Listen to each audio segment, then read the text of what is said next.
Who on earth would buy an electric Mustang? Drop your thoughts down in the comments. I'll wait.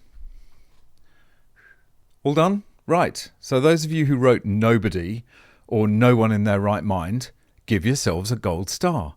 Apparently most people with even a passing interest in automotive history and an awareness of the Mustang brand would know that it represents a certain kind of image, a typical big-engine muscle car. Think Steve McQueen in Bullitt.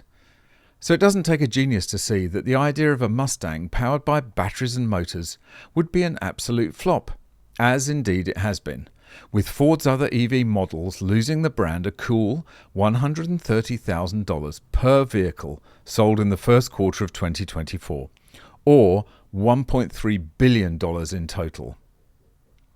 I wonder if this will precipitate a Hurt-style fallout. Grab the popcorn, folks. Welcome back to MGUY, British engineer and lawyer, now Sydney-based YouTuber. Be sure to follow me on the usual socials for more content, links in the description, and there's a code on the screen. Scan that with your phone if you want to sign up for an occasional MGUY email. It'd be great to have you on board. Even the clown news network, which is usually all in favour of the green madness of Democrats, cannot avoid running the story. Ford just reported a massive loss on every electric vehicle it sold. Ford's electric vehicle unit reported that losses soared in the first quarter to $1.3 billion, or $132,000 for each of the 10,000 vehicles it sold in the first 3 months of the year, helping to drag down earnings for the company overall. Ford, like most automakers, has announced plans to shift from traditional gas-powered vehicles to EVs in coming years, but it is the only traditional automaker to break out results of its retail EV sales. And the results it reported Wednesday show another sign of the profit pressures on the EV business at Ford and other automakers.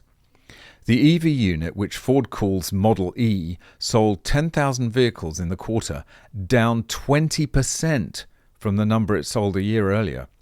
And its revenue plunged 84% to about $100 million, which Ford attributed mostly to price cuts for EVs across the industry. That resulted in the $1.3 billion loss before interest and taxes, EBIT, and the massive per-vehicle loss in the Model E unit. The losses go far beyond the cost of building and selling those 10,000 cars, according to Ford. Instead, the losses include hundreds of millions being spent on research and development of the next generation of EVs for Ford. Those investments are years away from paying off. And that means this is not the end of the losses in the unit.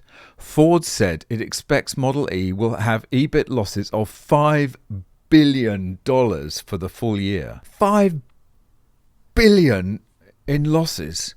Any sensible CEO would abandon that plan in a heartbeat. But there's one thing I can guarantee, and that's Ford will continue ploughing billions of dollars into EVs until the entire company is bankrupt.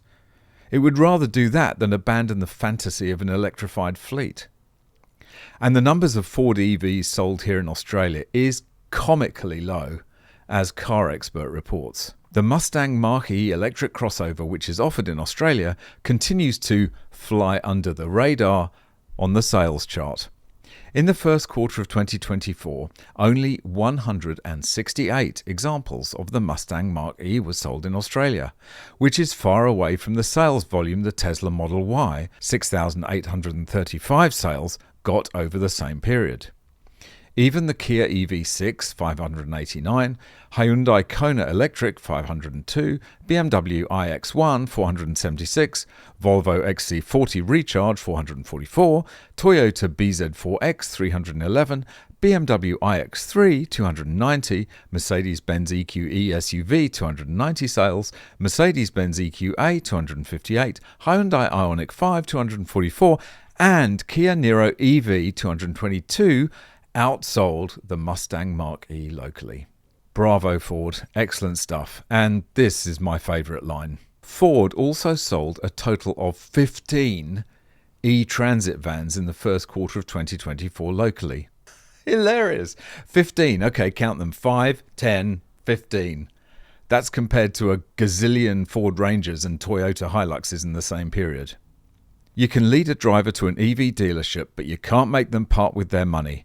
And that's certainly what's happening right now. I'm not sure how long Ford will continue to flush its profits down the pan in the pursuit of EV utopia. But I'll tell you one thing.